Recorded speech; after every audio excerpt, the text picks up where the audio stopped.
Welcome to American Education FM, everybody. I'm Dr. Sean Brooks. Welcome, ladies and gentlemen. This might be a longer one, but we will see how it goes. Plenty to share, plenty of audio as well, and I want to kick it off with 2 audio clips right out of the gate. But before I do, let me kind of set this up a little bit. I think it's a basic principle of cause and effect that is happening basically around the world, and certainly when it comes to the economy. Prices are, of course, high. Everybody knows that. Gas is maintaining its price basically the same way that it was throughout the entire fake Biden administration, $4 a gallon, so on and so forth. Again, we want lower prices. There's no doubt about it. And these companies are price gouging, which we know that too. But because it's cause and effect, one of the things, of course, that's happening is the changing landscape of the economy worldwide. The whole Strait of Hormuz story that's taking place right now is absolutely laughable because no one's on the same page. But as it turns out, believe it or not, Donald Trump is actually telling the truth about it. He's saying again that we have ships there, that it's wide open, and that it's as secure as it possibly can be, certainly right now. Meanwhile, you have people in the media saying that it's closed down, goods and services aren't moving around, etc., etc. Now, again, I've been over it before on the show. They were trafficking children. They were trafficking human beings. They were trafficking drugs. Yes, there was plenty of oil moving around as well, but what we're witnessing is something that we've never actually seen before, which means, given the fact that we're witnessing something that we've never seen before, which is A, our ships over there, B, London, specifically the city of London and the financiers over there panicking as a result of all of that, C, maritime law ending, because if it didn't end, we wouldn't be there. And then you're consistently, of course, seeing the lies associated with all of that there's low morale on the boats and they're being fed not the best food in the world and XYZ. Again, all of that is designed to take down the president and, of course, create division among the population and basically say that the military is not on his side anymore. Again, the problem with a lot of this is that the real explanations aren't being told to the American public, but I think, again, there's a very good reason as to why that's the case. It's a military operation. And this, again, has been analyzed by endless people, continues to be analyzed by endless people. Certainly the Promethean Action gals, they do a very good job at this as well. And this is being broken down, and there are plenty of nuggets out there that exist for anybody to look at to see what's actually going on. And again, I'm going to play some audio here in just a minute. But the cause and effect of all of this is that first, this is happening at the global level in a separate hemisphere. And again, that's a big, big deal. Because again, why would we be over there? The story, of course, is all nuclear weapons, this, that, and the other. Yes, that was a part of it, but it wasn't really nuclear weapons. It was just the moving of arms from point A to point B. And at the exact same time, as I've brought up here on the show as well, you have Israel being completely neutered in this entire process. Again, not to mention, of course, everything that we're having to deal with regarding them.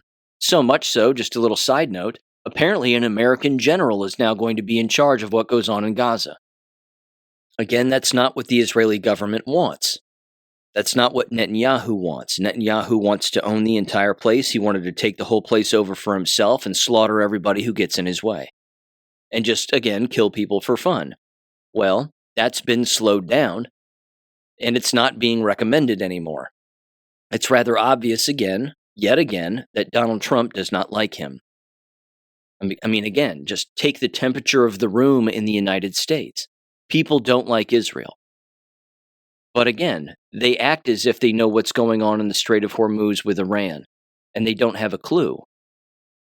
But if you can control the economic flow of goods and services from that hemisphere, then what you end up doing, this is the effect part, is you end up causing local politicians in the states and towns, but specifically the states where you live, to change what they're doing and to ramp up their corruption, which then, of course, only brings them out into the light and exposes them even more. Because what are they trying to do? Well, as many of us know, they're trying to flood our country with illegal aliens. We, of course, know that Europe is behind that, and Europe is completely corrupt, but again, Europe is completely surrounded. Europe is the bad guy. and all of the politicians within. Not Poland, they seem to be pretty straightforward. But the rest, I mean, by and large, they're enslaving their own citizens. Certainly seems that way politically anyway. And then they're flooding their countries with illegal aliens. But we are most certainly taking the lead here on a lot of different things, and Russia is doing the same thing, and so is China. Again, if the media is consistently screaming at the top of their lungs that China and Russia are our adversaries, that usually means that the exact opposite is true. China and Russia are doing what they can to take care of their hemisphere. We, of course, are over there right now in their hemisphere doing what we have to do. And at the exact same time, we're taking care of business over in our hemisphere. And clearly, as you're going to hear in this clip right now, Canada has to go next. And I believe it's this October where Alberta gets the opportunity, I think, to vote whether or not they want independence from the rest of Canada. That would be absolutely fantastic, and I think Albertans want that as well. Now, this first audio clip, I don't know who these guys are, but the title of the clip at the very top, and this was ripped off of TikTok, it just says Cornerstone Roundtable. And then it has one person's name and another person's first name. A Tom Lungo, if I'm saying that right, and then an Alex somebody. Again, don't know who it is. Don't know if it's Alex Newman or somebody else. But either way, I want you to hear what this individual is saying on this stage. There's 4 guys on the stage. This apparently was on June 26th of 2025, last year. And I just, again, want you to hear what this individual says about what is going on economically around the world and how everything is being redrawn. It's actually being redrawn to pull things away from the London banking system, which is exactly what the Promethean Action gals have been saying this entire time. Give him a listen in 3, 2, 1. It's very obvious at this point, I think, that Trump, Putin, and to a lesser extent, I even believe Xi, but I'm not quite on the, I'm still a little on the fence about this. They understand who the real enemy is, and the real enemy is continental Europe. And it's the old banking interests of colonial Europe that need to be destroyed. And that includes City of London, not Britain, City of London, the square mile. It's very important. That includes the Vatican. I hate to say it. And the goal is, if you look at everything that's happening, if you just look at all the little hotspots around the world and the way that things are shaping up, they are trying to bottle up the old pirates of colonial Europe so that they have no places to plunder. So they've lost Russia. They're losing the Middle East. Trump said very nice things about Erdogan, Turkey taking Syria, which blocks Israel from going to war with Iran. The French have lost the Sahel region of Africa. That's all gone. The United States, nope, we're changing the way we do business. We're not going to allow Janet Yellen to spend us in the debtor's prison and everything else. The United States is secured.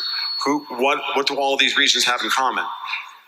Unbelievable natural resource wealth. Europe has no collateral. I learned that from Alex Craner. And since then, that model has made perfect sense to explaining how everybody is acting. Europe's only path forward is to plunder Canada. That's why they hate Alberta. That's why Ottawa hates Alberta.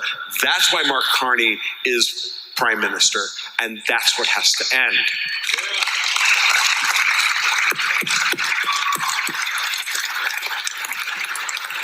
When I read the geopolitical game board, folks, and I'm playing Donald Trump's faction, that's how I'm taking out all y'all. Now I'll follow up with this. This is Susan Kokinda, again from Promethean Action. Give her a listen in 3, 2, 1. I'll tell you what I voted for. I voted for an economic revolution, and we're getting one. Now, the challenge of this economic revolution is that you don't snap your fingers and factories don't spring up overnight and people don't march into the plant gate and start pulling paychecks. and feeling the effect. But the revolution that President Trump is carrying out is literally a revolution of shutting down the globalist imperial system, the system where you have powerful private financial forces in the corporations, in the central banks, which are all private central banks, which protect and increase the power of this international oligarch. And that's what we've been living through for decades in the United States, where we hollowed out our middle class, our blue collar workers, our working class, and we created a society where you basically had two classes. You had the super rich, and then you had everybody else. The American system is based on production. It's based on human creativity. It's based on making the physical pie grow. And that's what formed the actual original Republican Party, the party of Abraham Lincoln. Workers, farmers, freed slaves, small businessmen, manufacturers, entrepreneurs. That was the party of producers versus the party of parasites. And that's the revolution which Donald Trump and his team are carrying out. The amount of investment pouring into Arizona as a result of Trump's policies is awesome. Just some statewide totals. Talking about fiscal year 2026, you have 26,000 new jobs committed. And these are productive jobs. These are not waitresses. There's $109 billion coming in. What's the average wage of those new jobs? $81,000. Now, what's coming in is everything from critical minerals to, especially, I know you all know, TSMC in terms of semiconductors, but you've got major energy, you've got mining, you've got manufacturing. You guys are at the forefront, along with states like Texas and North Carolina and others, of this kind of manufacturing boom.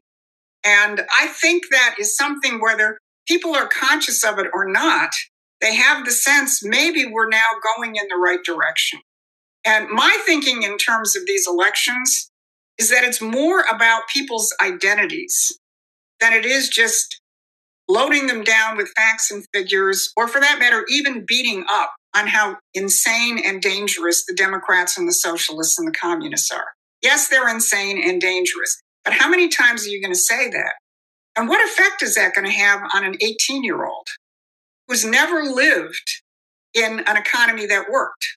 They lived at the apex of this globalist system with the 2008 financial blowout and the bailouts and COVID, and then being told to go to college and end up $300,000 in debt because you'll have it made in the shade with some kind of white collar or nonsensical job. They were sold a bill of goods. They've never seen anything that worked. And just standing there saying, socialism doesn't work, they're sitting there saying, oh, damn it, what I've lived through doesn't work. I'm ready to try anything. What we have to do, and I think Donald Trump is very conscious of this, is say, yeah, you're right. The system sucks. But the real solution to it is what I'm doing in rebuilding the economy of the United States and creating the kind of jobs like those $81,000 a year jobs where one income can raise a family. And that right there is the point. That's the point. It's about bringing money and resources back to the United States for Americans to use what we have here. But the only way that that can happen is by making sure that people in foreign countries are using what they have there for them. Not for us. We don't need what they have. I mean, it doesn't help that we take some of it, and it doesn't help that deals have been worked out where we get some of it in exchange for something else. But at the same time, if you consistently have wars going on in the Middle East, which are all started by Israel, and everybody knows that, along with, of course, all those proxies that exist throughout the Middle East, which is, again, formerly run by the CIA and 1,000 other little fractions and intelligence agencies like Mossad. You take away the violence part, you cut off property, you stop allowing these invasions and the destruction of property and killing people, then you can get down to business and brass tacks. Now, the Satanists don't give a damn about business and brass tacks. They just want to manufacture wars and just kill off anybody who isn't them. But that's being stopped. It's been exposed for everybody to see. Like I said earlier, no one likes Israel. That's not an accident. Saving them for last, this is part of that operation, and it's working. Everybody sees it. No one likes them. But at the same time, it's about not repeating the economic ebbs and flows that have existed certainly since Carter and long before Carter, I should say, all the way through, of course, the 80s and the 90s and the 2000s, just the ups and the downs. Well, the economy gets good and then it gets bad, and then it gets good and then it gets bad, and then there's a war and then it gets good. I mean, I remember that from back in the George W. Bush days after 9/11. Well, we're going to war and everybody needs to get out there and spend money because, the war effort and all that nonsense. Where have we heard that before? That was the whole World War II thing.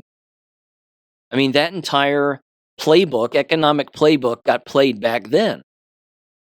But like what Susan Kokinda just said, and she's right, it's about Americans changing their habits and what they do also. Again, turn on a baseball game. I know I mentioned baseball, I think, in the last episode or a couple episodes ago, but turn on a baseball game. Watch a YouTube highlight and look in the stands. How many people are in the stands of a baseball game? If you turn on a Cincinnati Reds game, there's no one there. The place is empty. It's flippin' empty. And it's empty for lots of reasons. Economics has a lot to do with it, of course. People don't want to waste their money on a game.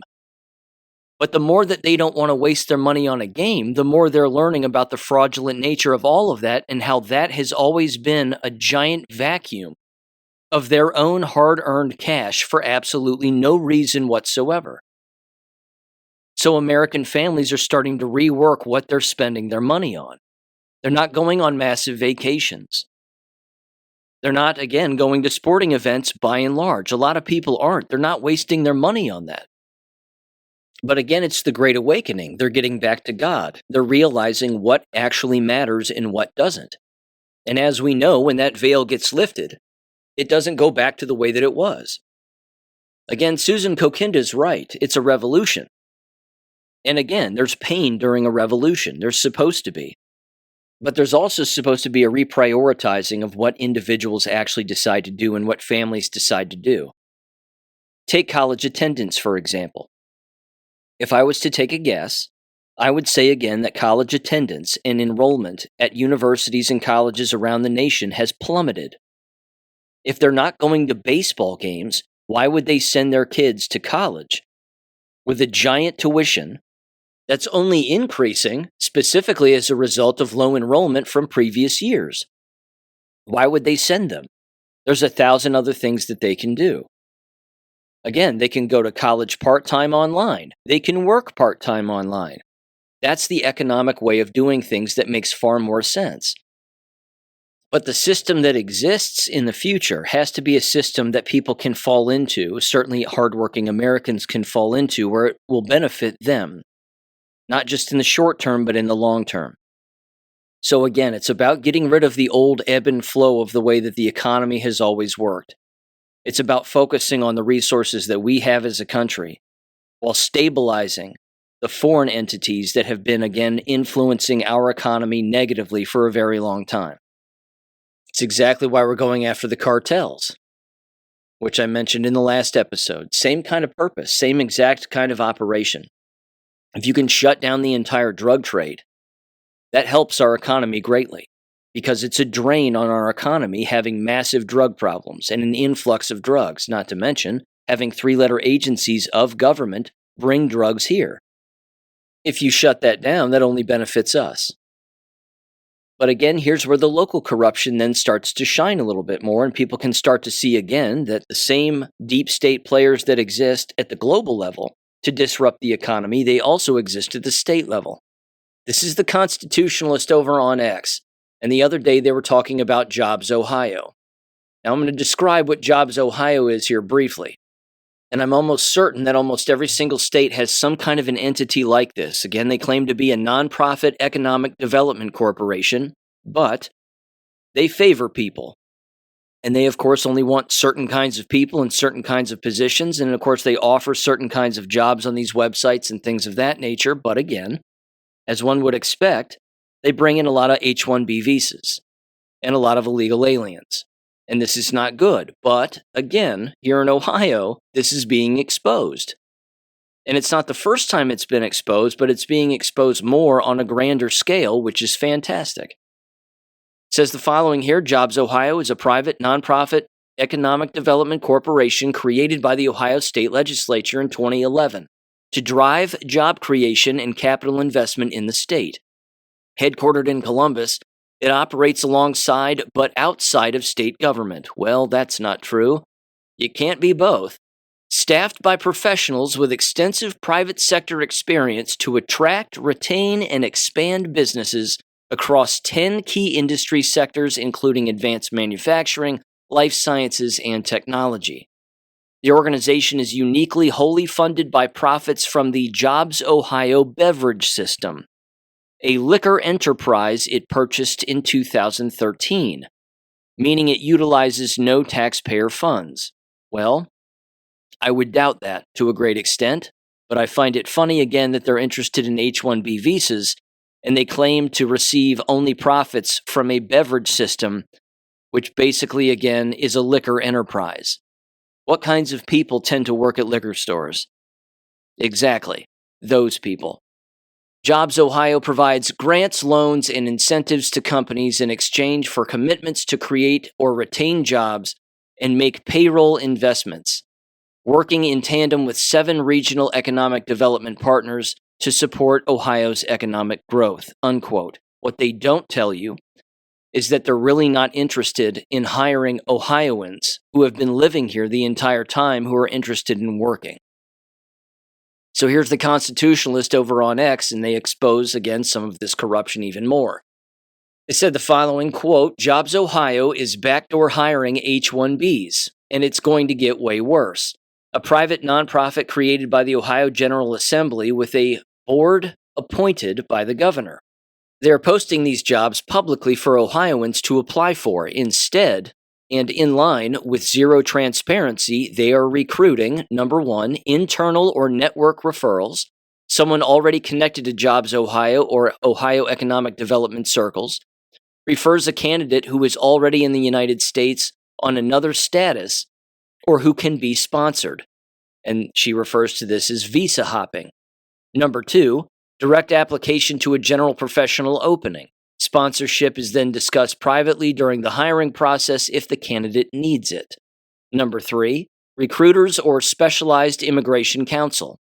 Immigration attorney who works with Ohio nonprofits, economic development groups may surface a candidate.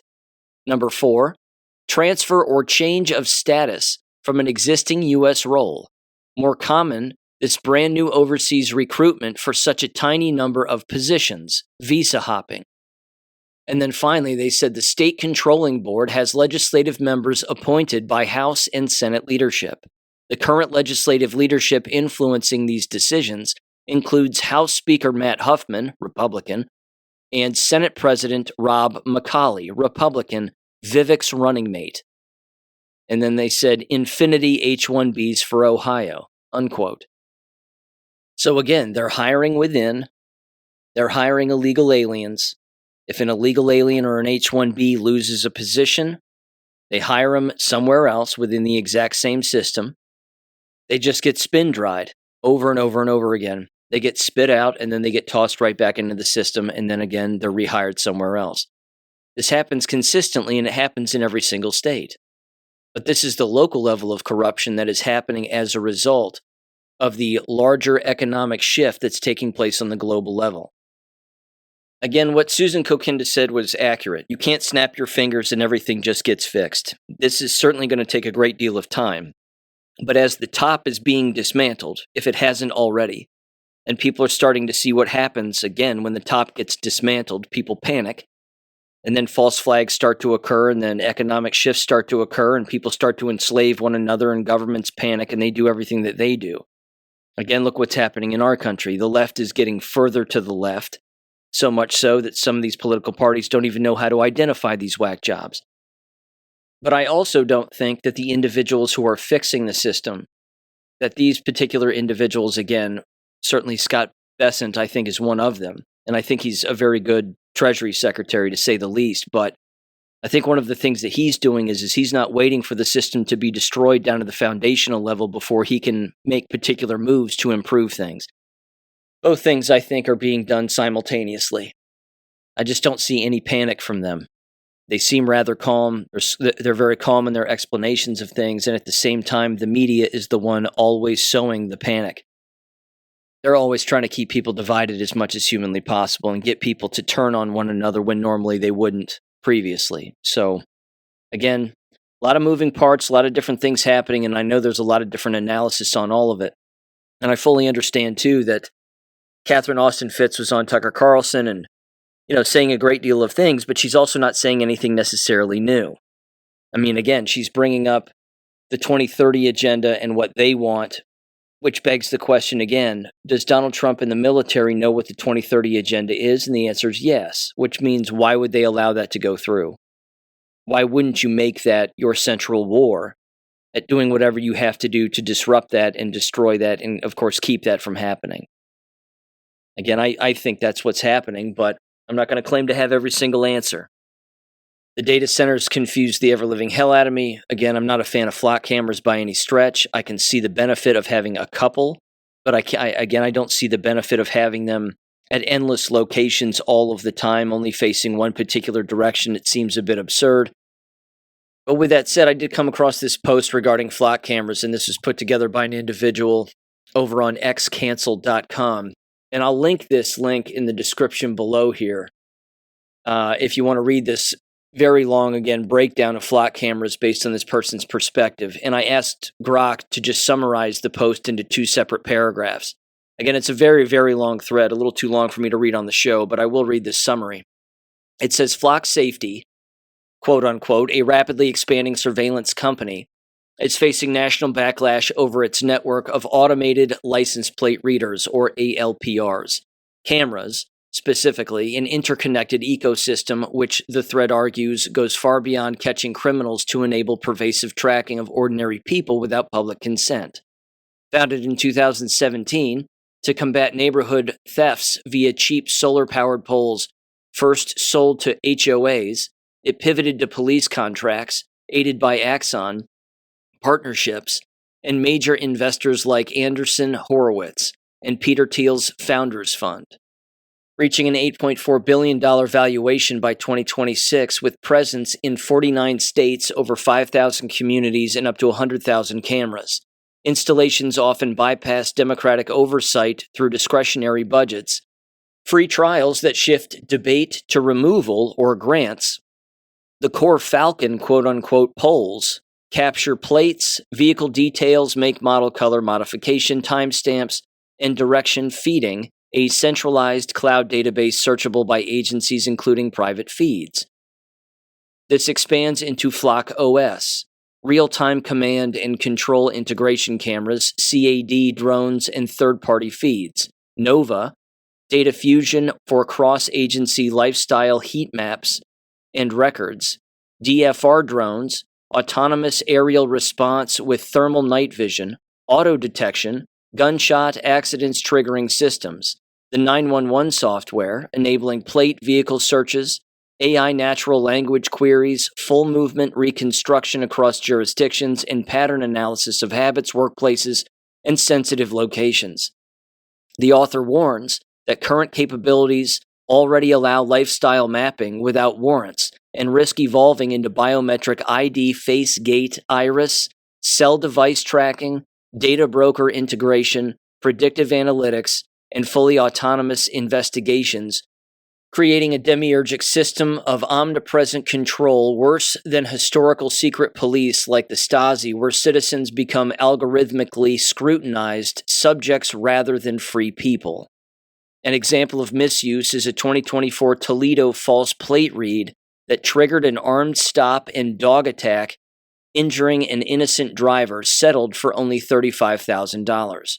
Pushback is urged via nonviolent local organizing, packing government meetings, bipartisan pressure to cancel contracts or limit data sharing, retention, litigation, and cultural shifts, framing such surveillance as a third rail, starting small at city, county levels rather than relying on destruction or waiting for collapse. while tying into a broader critique of emergent, unvoted systems, blending post 9/11 surveillance bureaucracy and corporate interests, unquote. Therefore, it's way more than just cameras in the ground. There is a bigger system, and he's basically exposing in the entire thread again that this is leading to, again, drones. It's leading to mapping of where people walk, where people drive, and keeping track of all of that information.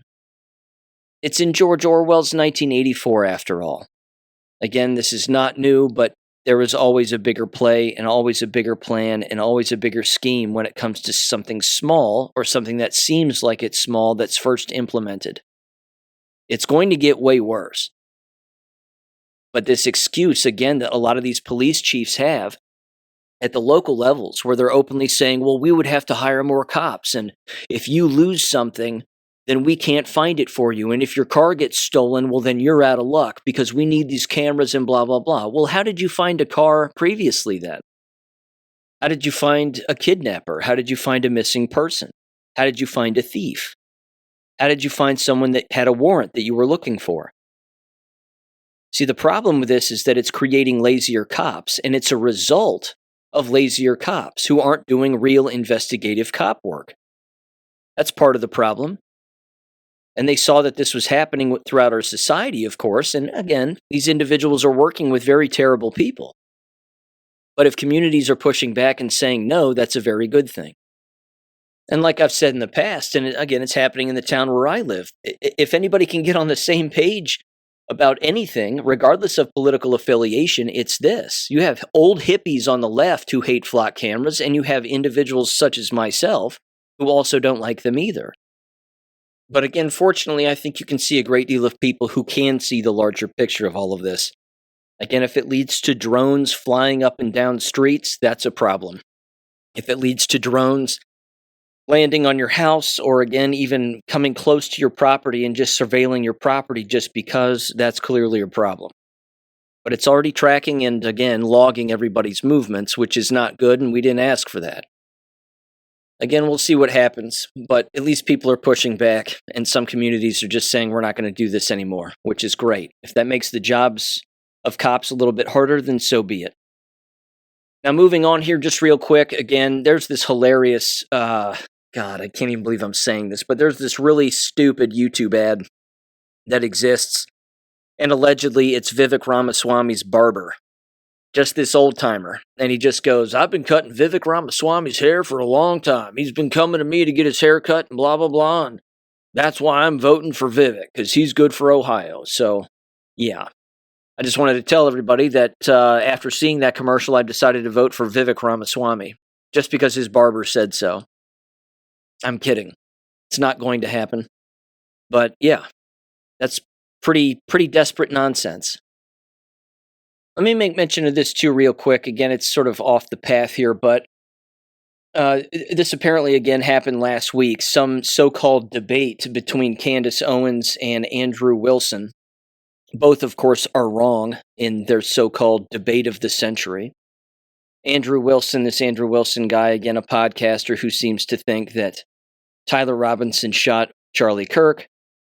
He's pretty much certain that it happened, and then, of course, Candace Owens is 100% certain that it didn't happen. The question that I've always said is they're both useless. Both of these individuals are useless, and then, of course, Patrick Bet-David was the moderator claiming to be the fairest of them all, and yet the one question that none of them, and I mean none of them, have asked in the entire process is whether or not the entire thing was fake. Whether or not Charlie's really dead or not. That's the ridiculous part, because again, that's even the question that Candace Owens doesn't answer. I'm certain that Tyler Robinson didn't kill him, but someone did and he died somehow, but I don't know how. Why don't you just figure that out? Again, these spoon-bending debates, ladies and gentlemen, they're a waste of time. They're all a waste of time. They're all designed to get you to watch them so that they get clicks and they get promotion and they get money and they get this, that, and the other instead of you just thinking for yourself. Not bending any more spoons and just realizing that the entire thing was fake and that Charlie was in on it being fake. That's it. The evidence is there. Anybody can look at that evidence. Again, Candace Owens wants to talk about evidence. Andrew Wilson wants to talk about evidence. They're both wrong. So, again, these people expose themselves. I'm glad that, again, Candace Owens, for example, has a large audience, and she's basically saying that Tyler Robinson didn't do this. She's right. He didn't kill anybody. He was a patsy. Again, if he actually took a shot with a gun, it was probably blanks, and the whole thing, I've been over it before. I'm just going to leave it alone. But the one question none of them ask is whether or not it actually happened and whether or not Charlie's actually dead. And he's clearly not. Because, again, everything around that entire event was hinky, which means none of it's legit. Okay, moving on to education here. This is observing consciousness over on X, and you talk about, again, this being a very good thing. You even have the Department of War now going after major academic institutions because, again, let's face it, these major academic institutions have always been deep state hotspots, a playground for the CIA, Freemasonry recruiting. Again, sororities and fraternities are breeding grounds for a lot of that nonsense too, which is why they continue to exist and always do exist, even if some of them get kicked off of a particular campus for a particular reason. Again, all the hazing, all of that ritualistic nonsense, it's nuts. But we have this particular post here I just want to read real quick, and then, of course, the larger post from the U.S. Department of War and what they're apparently doing. So here's Observing Consciousness, and they said the following, quote, "Here we go. Harvard was never the whole story. It was the prototype that exposed the architecture. The Department of War has now ordered 30 American universities to conduct immediate audits of their academic, financial, and research relationships with foreign entities of concern, including organizations connected to rebranded Confucius Institutes." Again, this is not just about the Chinese Communist Party either. This is about the Jewish lobby. This is about pulling USAID away and then having them do an audit. Because with USAID out of the way, there's absolutely no way that the books are going to look exactly the same as when USAID was around. So it goes on. It says they must trace foreign collaborations, identify sensitive or export-controlled research exposure, terminate dangerous partnerships, and report directly to the department by August 31st. Or risk future federal research funding. The official order is here. Boom. It says that scales everything we mapped through Harvard. Foreign money entered the university system, taxpayer-funded research and intellectual property moved through hidden partnerships. American credentials placed foreign-linked personnel downstream into laboratories, corporations, hospitals, technology firms, and government, while nonprofit structures and incomplete disclosures obscured who was funding what. Harvard was the opening incision. Now the investigation is moving across the academic research network itself. This is no longer a fight over ideology or anti-Semitism alone. It is a national security audit of the pipeline connecting foreign capital, American universities, sensitive technology, and the institutions that shape the country. The wilted ivy wasn't one poisoned branch. It was a tangled root system of corruption at scale. Now you have this directive from the Department of War, and it says the Department of War has issued formal notifications to 30 domestic academic institutions, directing them to initiate immediate and comprehensive reviews of their academic, financial, and research collaborations with foreign entities of concern. These notifications address active institutional ties and collaborations with foreign entities identified under Section 1286 of the fiscal year 19 NDAA, as well as organizations associated with rebranded Confucius institutions. Again, I've said that before, that a lot of these Confucius institutions, while some of them left, some of them remained, they just changed their names. And then they changed locations within the same university campus. I think that's the case here at Miami University. We used to have a Confucius Institute. Now we have this other weird institute that claims to be inclusive for everybody. I still think it's a spy agency, but that's just my 2 cents. It goes on. It says, executed by the Office of the Undersecretary of War for Research and Engineering, this action is designed to protect American taxpayer-funded research investments from unauthorized technology transfer, intellectual property theft, and adversarial exploitation. Well, that means you're going to have to root out Mossad too then. It says the Department of War has zero tolerance for academic partnerships that compromise our national security, said Emil Michael, who is the Undersecretary for War for Research and Engineering. They said, quote, institutions that receive funding from American taxpayers must uphold the highest standards of research security, and these mandated audits will ensure accountability across the board, unquote. To maintain eligibility for future federal research funding, the notified universities must complete a comprehensive audit of all identified foreign collaborations, assess the exposure of sensitive or export control research, and implement strict mitigation plans, including the termination of problematic partnerships. Institutions are required to report their findings and actions directly to the department no later than August 31st of 2026. And they don't have long here. But it said, quote, universities are critical partners in executing a wide range of Department of War research programs, and the department must therefore ensure that our research investments are well protected from foreign exploitation, said Dr. Joseph Jewell, Assistant Secretary of War for Science and Technology. Through these audits, the Department of War will better anticipate emerging threats, adapt to evolving adversarial tactics, and maintain America's position as a global leader in innovation. The department is pursuing this effort alongside partners in Congress and together with the House and Senate Armed Services Committees, the House and Senate Appropriations Committees, and the House Select Committee on the Chinese Communist Party.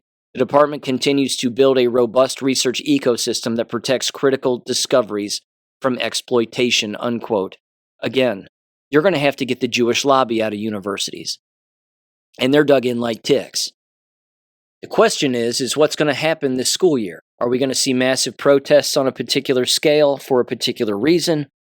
If we do, it's certainly going to be organized and well in advance of the actual date in which it takes place. But if some of these audits expose that, then that might shut it down before it actually gets started. I don't know. We'll have to see. But again, the government in the past has used universities to sow discord among Americans on a consistent basis. And then, of course, the media always jumps on board and clamors about whatever event takes place. And then before you know it, money gets moved around, deep state players get exposed, some get arrested, some escape. But it happens like clockwork on a year in and year out basis. So we're going to have to see what happens with this also. Again, one of their agendas, as we know, is race replacement, and this is, of course, happening in the UK. This was from Breitbart the other day. White British students set to become a minority in UK schools within 10 years, MP warns.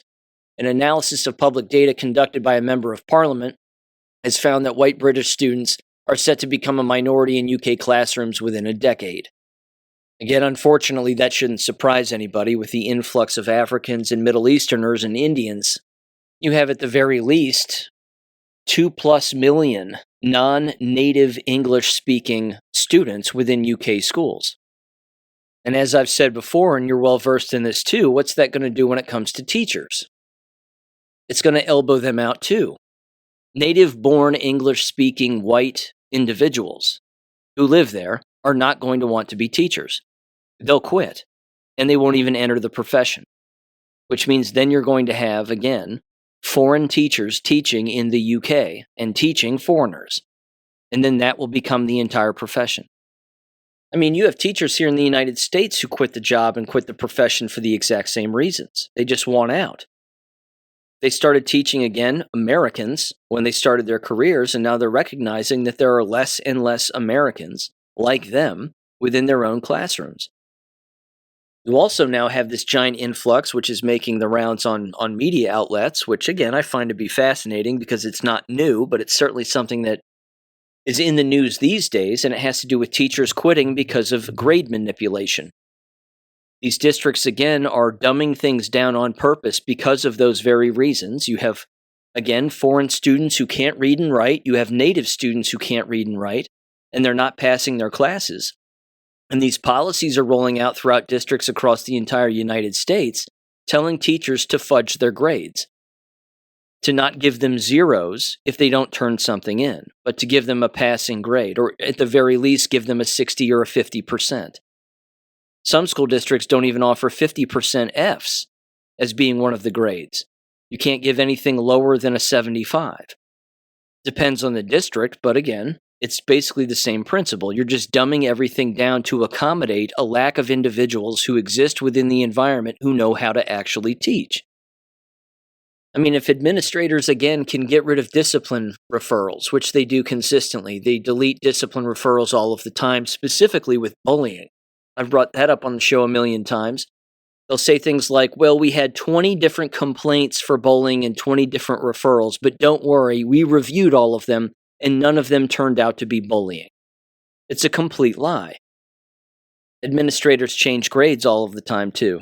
They'll do it behind teachers' backs consistently, and in many cases, again, they do it certainly during summer break, right when school ends, right before all the grade cards go out. They'll do it again right around the time when Christmas break occurs. They'll look at the grades very quickly. They'll examine the A's, the B's, the C's, the D's, the F's. If they get a few parental complaints about a particular grade, they'll satisfy the parent and they'll change the grade. Sometimes they'll ask the teacher what happened to the student and why they performed that way, and then sometimes they won't. But again, there's nothing fair about it. But I'm glad that teachers are quitting the profession, and they're quitting the profession over this. I experienced that myself. I think I've even told that story on the show before. I was on a golf course as soon as summer break started, and I was up here in Ohio having taught in Florida. I'm on the golf course with my dad, and then my phone rings, and it's the assistant principal of the building I was working in. And he goes, hey man, why exactly did this student fail your class? And I said, first of all, they've already had my class. So the question I have is why were they taking it twice? Because they're not supposed to take the course twice. They got an A the first time they had it in 6th grade, and then they took it second semester of their 7th grade year, and they failed because they didn't turn anything in. Again, I was almost exactly giving her the exact same quizzes that she had when she was in 6th grade, and she was failing them. So, I mean, that's not my fault, but it's a scheduling problem. So a lot of the grade fudging, again, has to do with administrative incompetence when it comes to certain students in certain classes, and then, of course, them not doing what they're supposed to be doing on a scheduling basis and 1,000 other reasons. It's also image protection. They want more money. They want to look like they're more academically competent and a million other reasons. So I'm glad that ethical teachers are leaving the profession because it's leaving the business for nothing but the dregs. And speaking of that, here's this audio clip. I didn't even know they were using these in schools. I actually didn't even know these exist. Shock gloves? Have you heard of this? These are gloves that apparently cops can turn on. They put them on their hands. They press a little button on the wrist and it electrifies the gloves so that they can grab somebody and gain compliance. It's basically a taser without the wires, and this is apparently being rolled out in Omaha, Nebraska schools. It's absolutely incredible. Give this audio a listen in 3, 2, 1.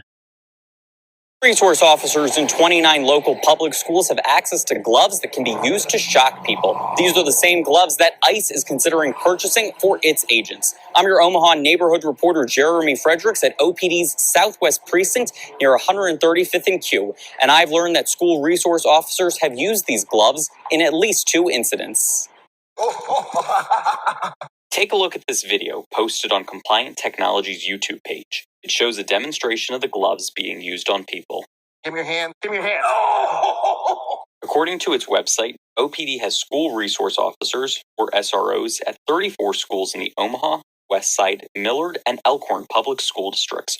On Friday, a spokesperson for OPD confirms that the gloves have been delivered to SROs at 29 of the 34 schools, with plans to train officers at the other 5 schools. I'm going to apply the glove. Put your arm out to the side. Last warning.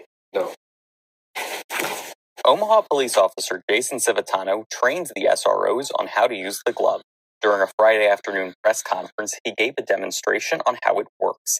Civitano tells me that the glove was used by SROs twice, in both cases on students. The officer was trying to get this individual away from the school to leave. The commands were given. There was a refusal. It was a quick touch with the glove, and then the officer was able to secure that individual. The other one, I believe, was in a high school, and again, non-compliance, and so the officer chose in this situation to utilize the glove. No reported injuries. I asked why these gloves are being used in schools, but not in the general public. I think because of the low level of force. Plain and simple. I don't have taser barbs. I'm not going to spray pepper spray where there's a lot of aftercare. This, as you saw, has lesser effects than each of those areas. Bagley. Aye. Mr. President. Yes. Motion passed 7-0. Last June, the Omaha City Council approved OPD purchasing 40 pairs of the gloves. According to city documents, OPD said that it was making the purchase to give SROs, quote, another use of force option with the goal of de-escalating and preventing use of force situations. How embarrassing for the business. How far it's fallen. Again, wrap your head around that. Shock gloves in schools. If you went back to the 80s and you said, okay, I'm from the future, and here's what's going to exist by 2026. You're going to have electric shock gloves that are going to be worn by 20 some odd resource officers in 20 some odd schools, certainly within one district, in one city, in one state, if not all over the nation at some point. And they're going to be used for compliance. That instead of grabbing a kid by the back of the shirt and removing them, you're going to touch them and electrocute them. What do you think about that? Their jaws would hit the floor. But this is the business. This is what the business has devolved into. It's just hilarious. And I love how they willfully just accept it. They're like, oh yes, this is a great deterrent. This is a this is such a great idea. Give me a break. It's just so embarrassing. Can the business get worse? The answer is yes, it can. Now we're electrocuting students who are non-compliant. I love it. Keep kicking yourself. Keep digging your own grave. Doesn't bother me in the slightest. Okay, let me move on to jab-related stuff here. First of all, basically my quick 2 little cents here on Hayden Panettiere and her death. Again, actress. Her younger brother, died 3 years ago, unexpectedly. I think he was in his late 20s, about 28 years old or so. Again, probably from the COVID shots, if I had to take a guess. I would probably say the same thing about her as well, but given her deeper ties to Hollywood and the way that she was treated, and a number of other different things, of course, that occurred with her younger career. It's hard to say regarding her death, but was she jabbed? Probably. I even was watching Fox News the other day, just briefly for like 5 minutes again, when her name got brought up and they decided to bring up the story. And then they had their Los Angeles correspondent basically commenting on it, and they couldn't help but drop the drugs and alcohol line. It was basically, again, just the same paragraph description of her passing that everybody has said on every news outlet. But they basically said, well, she had a history of drugs and alcohol. And they said nothing about the shots whatsoever. And then they mentioned, of course, that her younger brother passed away 3 years ago, but there's no mention of the shots.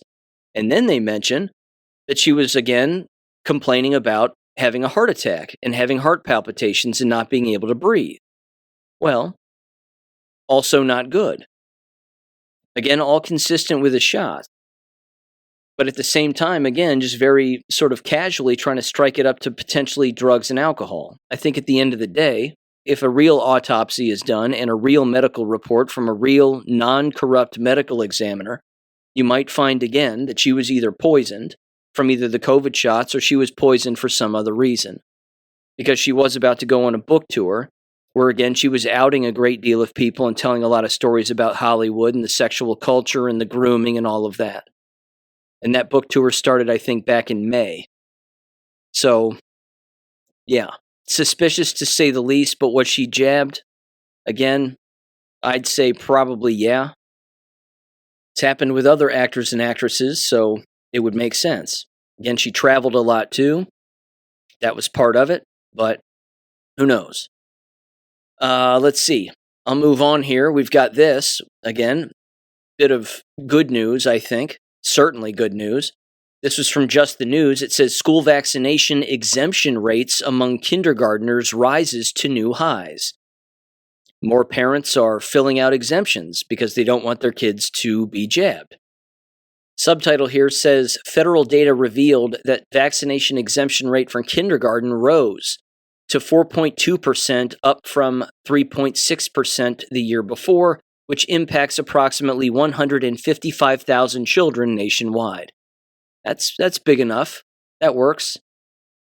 Again, they're pushing all these shots on all these students. Every single grade you change, you have to take a new one and a new one and a new one. You don't have to take any of them. As I've been over before here, when it comes to the state of Ohio, all you have to do is just send an email. That's it. You send an email to the principal, to the nurse, you can send it to the superintendent, or you can just keep a copy of an email saying that your child is not to take any vaccination for any reason whatsoever. Here's the Ohio law anyway that says so, and you have to comply with that no matter what. You can't kick my kid out of anything. You can't keep him out of any activity. You can't exclude him from anything, and that's just the way that it is. Not to mention the executive order that Donald Trump just signed, same thing. The legal pressure is going to come down on these states where, again, they're going to have to comply or they're going to get sued.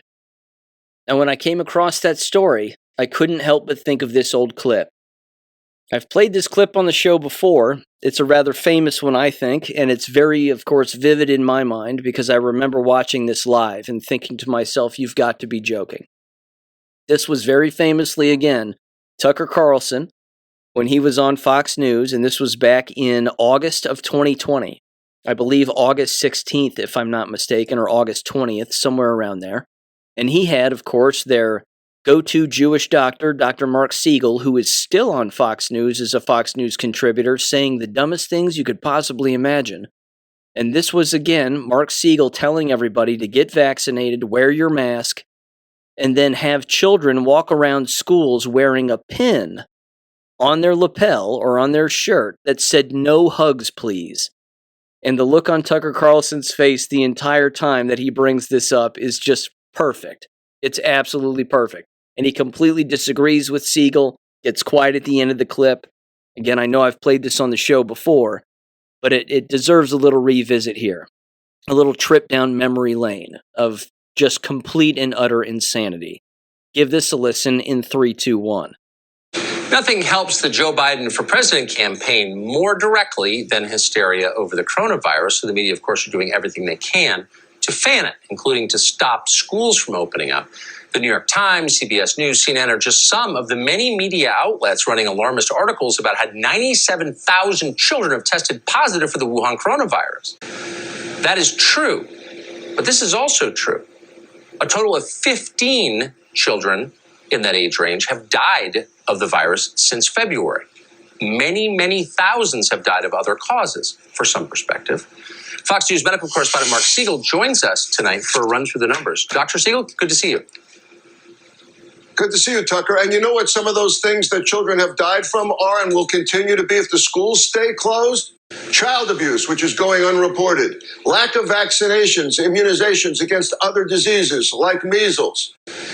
Not getting proper nutrition. You're going to see starvation. You're going to see depression. You're going to see suicide, special needs not taken care of. All of that occurs if the schools don't open. Now, what do these 97,000 kids all have in common? All of them, almost all of them, have mild cases. The same time, CDC, and this did not go reported, 600 kids have been hospitalized since the beginning, way less than adults have been hospitalized. They get much milder cases. Now, what we have to do to reopen the schools, of course, is to provide virtual learning for those most at risk, teachers most at risk. We have to have an infrastructure in place. We have to teach our kids about how to take proper precautions. But we need our schools to be centers for learning and centers for socialization and social skills. That will decrease the amount of despair and deaths from non-COVID related causes. We have to test everyone as well, and we should have prodigious testing. Here's one other thing we have to do, sadly. No hugs, please. Now, if you look at this pin, Tucker, you'll see this pin looks like something you might remember. No smoking, please. Let's give our kids all of these pins. No hugs, please. Sadly. But I'm going to say this. With this pin or shirts, no hugs, please. Guess what's going to happen? We're going to get 26 candidates for a vaccine coming out into clinical trials right now. Vaccines are going to emerge. We're going to beat this thing, and then this goes in the garbage, and we're all going to hug each other. In the meantime, Tucker, let's show our kids courage. They're looking to parents for leadership. Leadership says, open the schools wherever we can, Tucker. I don't know if I can go there. I'm a hugger. Sorry. Dr. Siegel, thank you for that. I appreciate it. Me too. Good. Just nervous energy at the end. Kids are dying because they're not getting vaccinated. That's one of the main reasons that they're dying. Yes, COVID's killing them, quote unquote, but it's also because they're not taking other vaccinations. Give me a break. And what is it with the pin wearing? That was the most asinine thing I think that I heard in 2020, among others, but I couldn't believe it. Now, you know that Mark Siegel was probably on Fox News pushing the new mFlusiva shot, the new mRNA flu shot from Moderna. But I wonder if he knows about this. This was from Nicholas Hulscher on X the other day, on August 17th specifically, and he says, plans are now underway to have the FDA withdraw its disastrous mRNA flu shot approval. They will not be able to defend the damning data about to drop. Stay tuned, unquote. That would be delightful. Again, you talk about sending a chill down everybody's spine who's lining up to take one. Not to mention all the hypocritical doctors on television, again, who were probably touting it and saying, well, this is a great advancement in medicine, and I can't wait to take one myself, and everybody should get one if they can. All those people are just going to eat crow here in a minute. That would be great if it got taken off the shelves. Now do it with the COVID shots, and then do it with the rest of them. This has to happen. I came across this too. This is on greatawakening.win. A little story here regarding an individual's usage of the ivermectin paste, specifically again on moles on their body. In fact, I'm going to try this myself. I've got some on my shoulders just from, again, basic sun exposure. But moles are basically, again, an accumulation of toxins that have accumulated over time, and it was probably from old sunscreen usage, again, when I was a kid. But I'm going to use ivermectin on my shoulders and use it for at least 30 plus days here in the fall coming up, and do a little experiment on myself and see what ends up happening. I'll take a before and after picture, and I don't know if I'll post it or not, but I'll certainly describe the process. Either way, here's what their post said. They said, anecdotal report on my personal use of ivermectin cream, 1% on various areas of my skin. Quote, I'd like to provide a report on my use of ivermectin cream, 1%, which I ordered from India Mart. Now, the specific one I ordered really isn't any different from any of the other India brand names or creams sold on other sites. It's all the same stuff, 1% ivermectin. I wouldn't get too bent out of shape trying to find a higher percentage either, just because you may get it into your head that a higher concentration is better. The important thing when applying this stuff is being consistent over a long period of time. I've been using the cream daily for the past 30 days. I ordered the 30-gram tubes and would estimate that after 30 days of usage, almost half of the tube has been used. If you decide to give it a try, put enough to cover any spot you desire at least once a day, but I made sure not to exceed twice per day. Usually it would rather be at night before I went to bed or after a morning shower. I applied the cream consistently to a couple of larger moles that I had that were beginning to concern me, and also an old birthmark. Now keep in mind, I was not expecting some sort of miracle whereby my skin would be like a newly fresh baby within 24 hours. Consistency for a long period of time will be very effective if you choose to give this a try. The moles I applied this to have shrunk by approximately half. They are definitely not as large as when I first started. The old birthmark I decided to try because I had purchased several of these tubes and needed something else to use it on to see what it does. The birthmark is still the same size, still feels the same, however, it has noticeably lightened. So in summary, nothing has completely disappeared after 30 days of usage, but I would say that some improvement has been observed. I'm going to continue to use this stuff, and maybe after another 3 to 6 months, I will post another updated report, unquote. I can tell you it works for poison ivy perfectly. Even the oral pills, again, of ivermectin work for poison ivy perfectly. It's worked for me. It's working right now. I have poison ivy. Got into it the other day doing yard work, and that's the way it goes. But yeah, again, I try to get the oil off of my skin as best as possible, but there's always some that's left over, but it's never nearly as bad as it's been in the past. Again, the cream on the skin dries it up quickly, and then the oral pill definitely keeps it from itching also. And it works, again, almost immediately. It's not that the rash goes away immediately, but there's no ill effects as a result, which is cool. I'll tell you what, I'm going to end with this. This is another trip down memory lane here regarding the COVID PSYOP, and this is a person who commented on BitChute from a previous episode of mine here as of late. And again, I thank him for the post greatly, and this is a perfect example of what happened to endless individuals. Again, they took a stand, they stood up for what was going on, they filled out the exemptions, they didn't work, and then they ended up again getting cut loose as a result, and then had to change professions completely.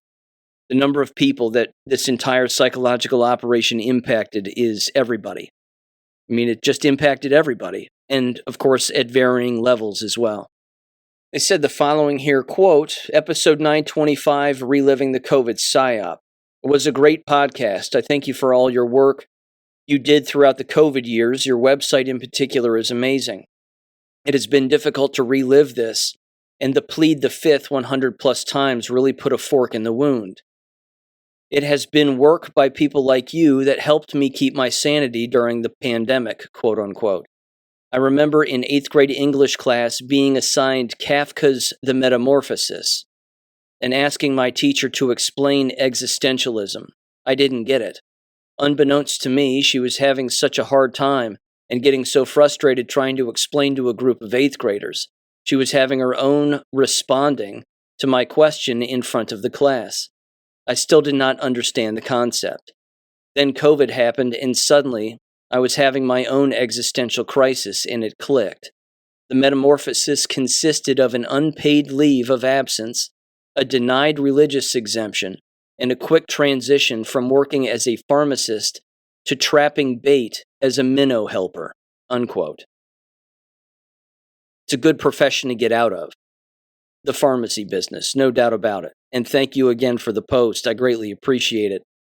Again, I can't imagine myself even being in the education business, even if I was still in it during 2020. It's an absolute blessing that higher education never hired me, because I would not have worn the mask. I was too awake at that point. I would have not complied. I would have told all of my students what was really happening and what was really going on. I would have told them to not wear the masks, and eventually I would have been fired for insubordination. I guarantee it. Ladies and gentlemen, thanks for listening as always. I'm going to leave it there, and I'll catch you on Friday. Peace. Thank you for listening to American Education FM. Make sure and check out AmericanEducationFM.com for more information. Take care and God bless.